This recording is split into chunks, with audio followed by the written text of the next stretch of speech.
the best life to have is a life of uncertainty. But not intellectually uncertainty, but knowing that you know, uncertainty that you don't know. Because people who have a life of certainty, they shut down. Intellectually, they will not know God. Because they already think they know, they already have this certain life, right? But with a life of uncertainty, and if you're seeking to know, you want to know, then what you do is you learn a lot about yourself, your fears, your doubts, and your worries. And so when those situations come, you are willing to go into those situations and face them so you can learn something about what you didn't know about yourself. And you'll get to know God with a life of certainty, of uncertainty. Certainty is not good. It's neither good nor bad in that when you go through what you got to go through, because what I've noticed in society today, most people are afraid to be individuals, and most people are afraid to stand alone because they want to feel certain about everything. And so they act like the crowd. They look for the crowd to associate with. They look outside for some form of identity to get a certain identity from, and that never works. Because you're never gonna get it from the outside. It only comes from within. And so when you made up your mind that you're certain, you stop.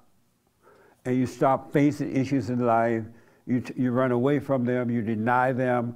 Even if they're happening within yourself, you're unwilling to face it. And so you make up excuses why you don't face it. Or you get drunk, or you make a phone call. You know, like when you're alone, for example, most people when they're alone, they get lonely. Because the thoughts set in, nobody cares about you, you're all alone. The ego flares up, right?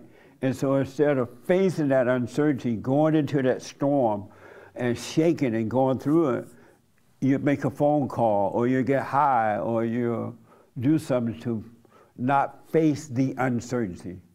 You want to face the uncertainty. And you don't have to say, I want, you don't have to get to a point where you want to say, I'm certain about things, right?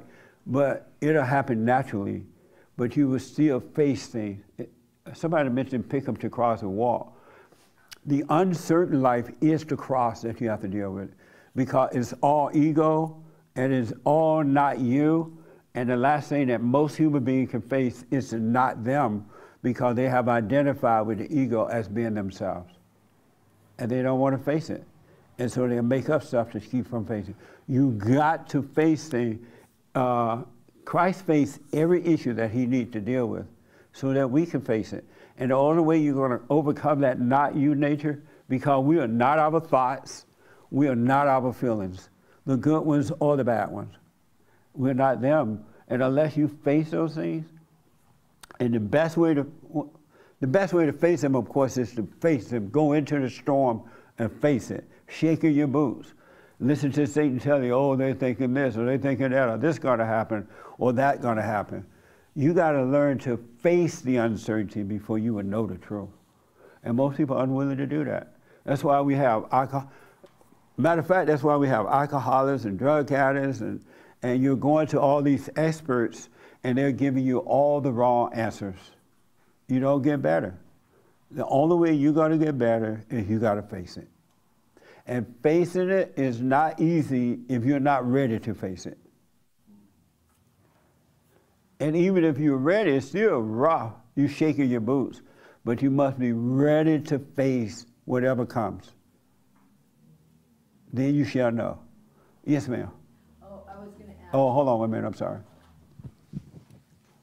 No, I was just going to say that when I had a certain life, I mean, I walked the walk, and every towel was color coordinated, and everything was certain. I was certain where I was going to be at what time of the day every single day. Yeah. I was miserable. Yes. And it Absolutely, was just a facade. Absolutely. And everybody thought my life was perfect. 2 kids, great car, 3, everything.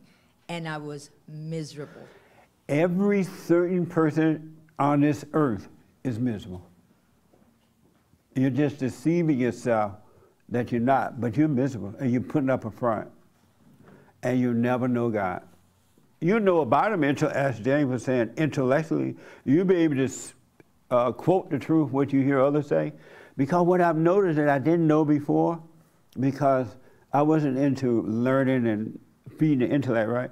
I didn't know how caught up people how easy it is to get caught up with the intellect and just quote what you hear, whether it's quote the Bible or quote what you hear here or quoting what you hear someone else say. And you feel good by quoting it because you look good. In your mind, you think you're looking good in front of other people. But other people know you quoting it. They know that you don't have it. They know you're just saying what you read in the Bible or you heard someone else say. They know, they may not tell you, but they're looking at you and they're thinking, what an idiot. All they're doing is intellectually quoting this. You have to be careful of the intellect because the intellect is of the devil. The intellect is evil. That's why when you get knowledge, do not hold on to knowledge. Knowledge is good to hear, but do not hold on to it because it will deceive you. Look at the Bible-thumping people. They could quote the Bible until the cows come home, but yet they believe Jesus is God because somebody told them that, and intellectually they believe it, and because they believe it, they get locked into that, and they never know God. It stops right there. But they'll run around quoting it, and they'll think that you think highly of them because they can quote the Bible. That's how the ego works. But don't try to make yourself feel uncertain or oh, I'm going to create an uncertain life. It will happen on its own. And you got to be all in, willing to go through it. It's like when you were talking about going to work. I remember one point you said something like you would go to work and people would be weird and you would have to get out the office and all that, right? Has that changed? In what way has it changed?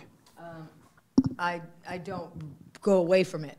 Nice. I don't go away from it. I stay in that moment and I face it and I go towards it. So. And what is it like? It's scary. Yeah. It's scary. At least in my boots it is. I've had some pretty scary situations as far as being, you know, I've done some terrible things in time, over time, and I'm just having to look at all that, and it's, wow. I remember when you first woke up, you were saying like you're too old to wake up. Right. No, I'm not old. This is making me young. That's right. Absolutely. The most scariest time in whole life is facing that, going through the uncertainty. And that's why most people don't want to deal with it. It's so scary. And I talk to people differently. I mean, I can't say that it's over it by no means. Don't say it. Because saying that it's over is a thought, right? Right. And every thought is a lie. I had somebody tell me this week, well, I thought I was no longer angry. The fact that you thought it was a lie. Because all thoughts are evil, they come from the devil. And the devil tells you, you're not angry anymore. Look at you, you can handle anything. And at that very moment, you're going to get knocked out because you believed a lie. Yep. Isn't that amazing? Yep. Go ahead. Yeah, because even on the freeway, if I tell someone off, before I even finish the terrible thing, I'm correcting myself. I'm seeing what I never saw before. Yes. Yeah. And that's the difference. It's been some scary thoughts. I mean, scary situations I've had to face. But I talk to my son. I generally call him because he knows. I feel like he knows. He just sees a different side. He listens. I can't get my girls to listen, or right. Really, if somebody doesn't understand what you're going through, it's hard to explain. They think you're off your rocker, so I don't explain. I just don't. And because you can see it's a waste of time. Yeah, it's a total waste of time. It is. I never will forget when you first came here. You said that you thought you were too old. Now you were like, your sisters, I guess. No, I'm not old. And you're like, right. The moment you wake up is when life began. Yeah. In all honesty, you should never think about your age. Because the moment you think about it, now you got to try to do something about it. Oh, I got to rush through life. I got to get a house. I got to get or make a baby.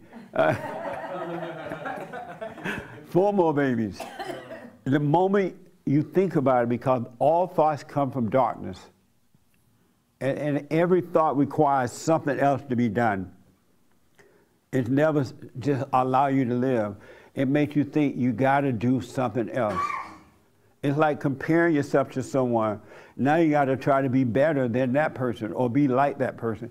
Where every thought, there's an up and a down, but in no thoughts, there's no up and no down. And we have to get to a point in life where, and you can if you go through your fears, go through the uncertainty. You have to get to a point in life where you have no thoughts, except practical thoughts about what you're going to eat. You know, I got to go to the market. I got to make it back to the airport by 5 or whatever, right? Other than that, there should be no thoughts. 0 thoughts.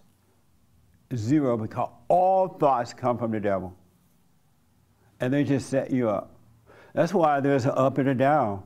There's a yes and a no, because you're into thoughts.